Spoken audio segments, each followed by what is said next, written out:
How does Monero achieve out of the box private transactions where Bitcoin can't? What is the difference? What's being done here?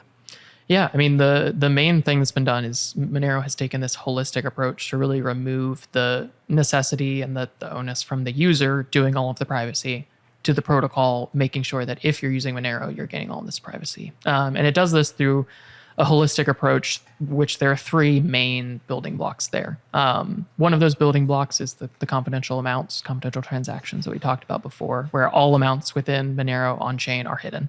You can't see any transactions amounts. And so thus you can't see anyone's wallet amounts. You can't see who you're sending money to. They can't see anything about yours. There's a funny thing on the Block Explorer, right? If you look it up, doesn't it say something, stop being sneaky? Yeah, it's like, oops, you were trying to see the rich list or to peek into an address. Yeah. Do you know why I know that?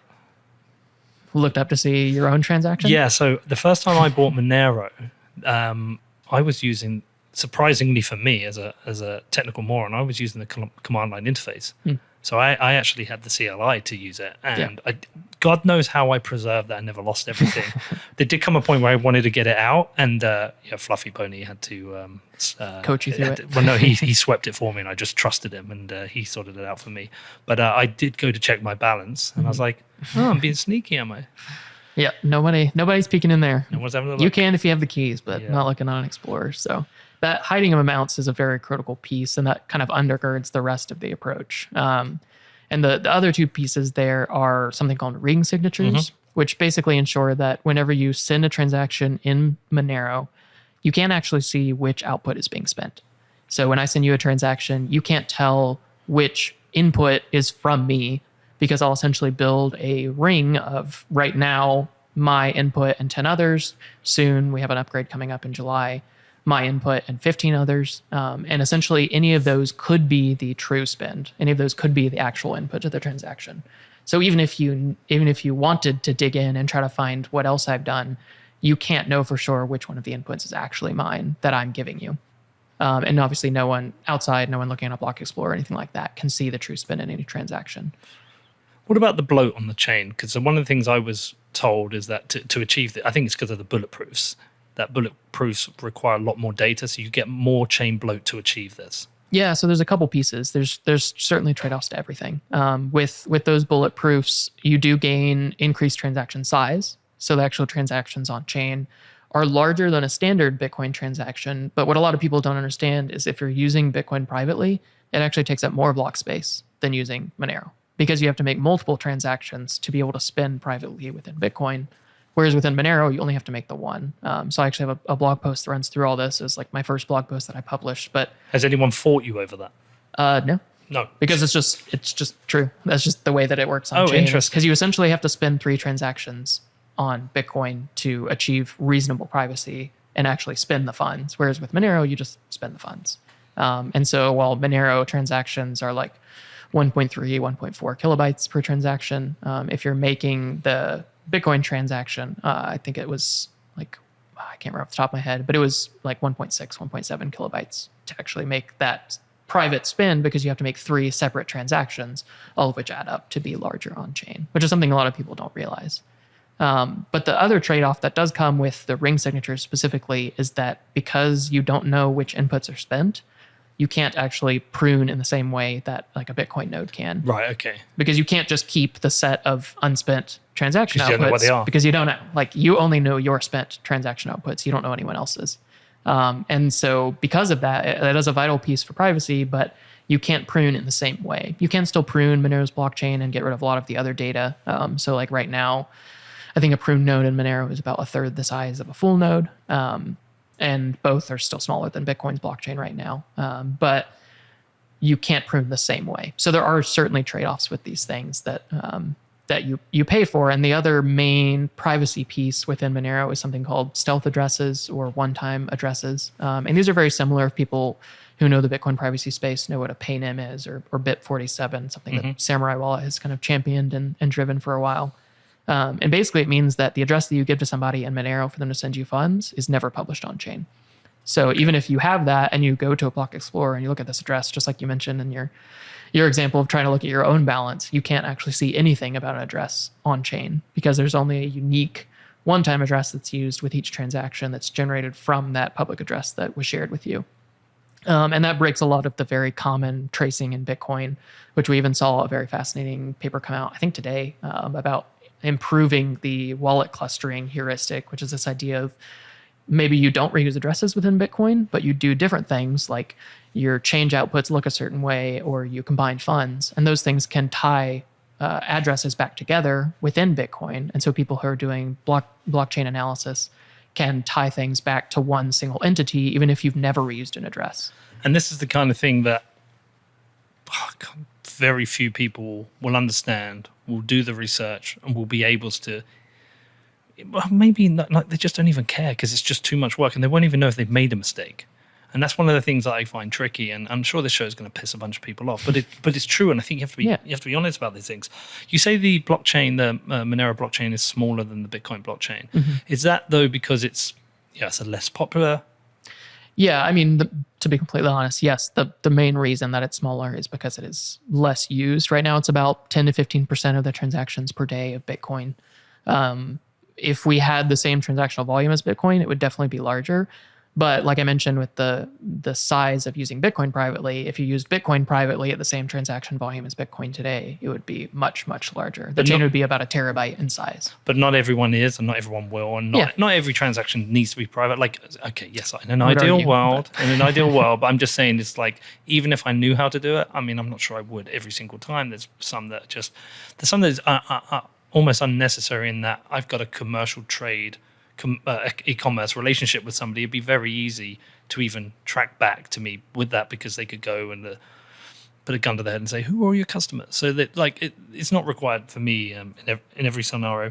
Talk to me a little bit about just like the general basics of Monero. Like, what is the block size? How long does a transaction take? Mm-hmm. How decentralized is it? Just some comparables for Bitcoin. So I've got like a benchmark. Yeah. I'll really quickly kind of go through both Bitcoin and Monero's approach to things. So obviously with Bitcoin, we have kind of a 1 megabyte block limit, but also we have SegWit. And so that introduces some interesting things with the way that transactions are weighted.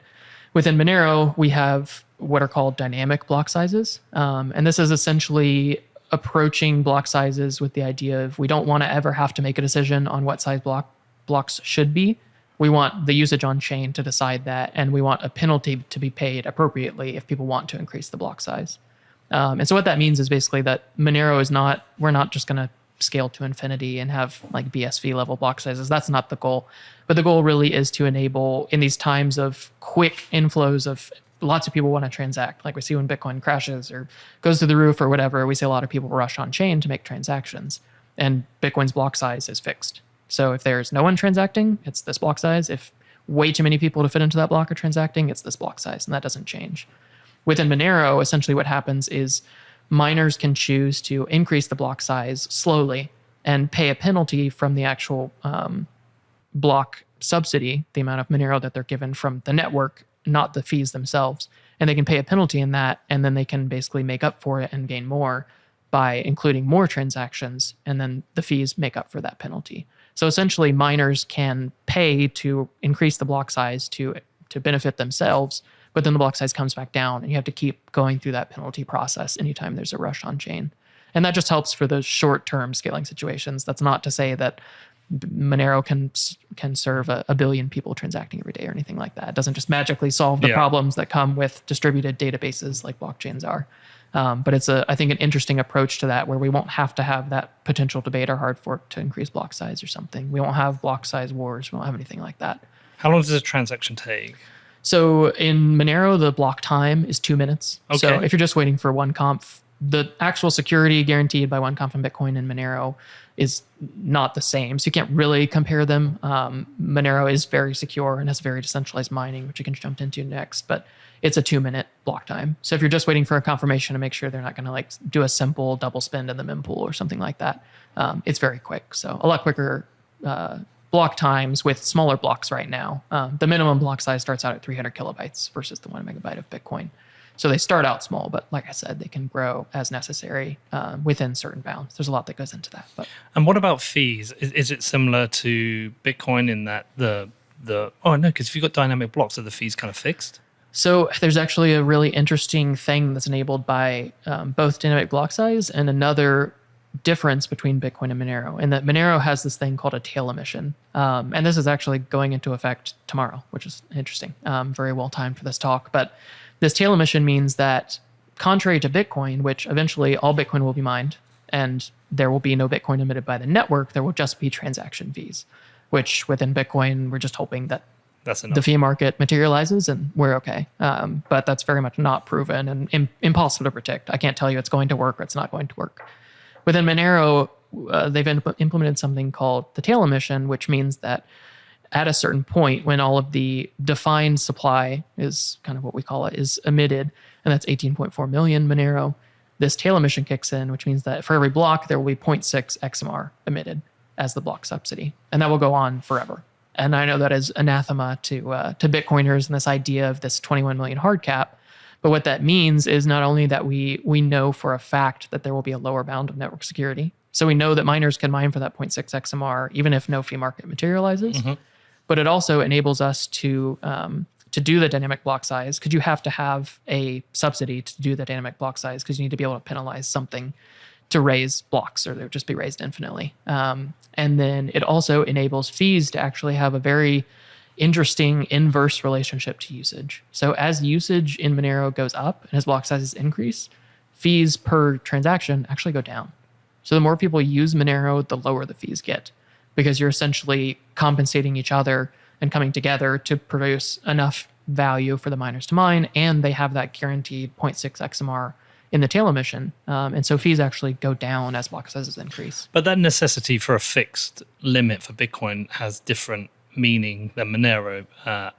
The goal of a number of Bitcoin is for Bitcoin to be the standard for the world, not have inflation, so you don't have money distortion.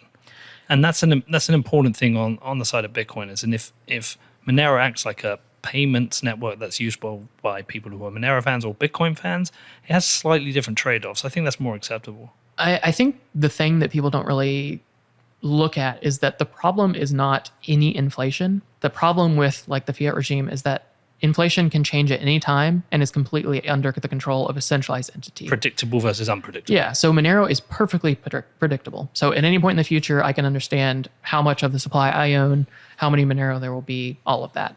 So you still have that same predictability that you have with Bitcoin, and the inflation rate is actually lower than Bitcoin is today and will remain lower, I think, until 2040.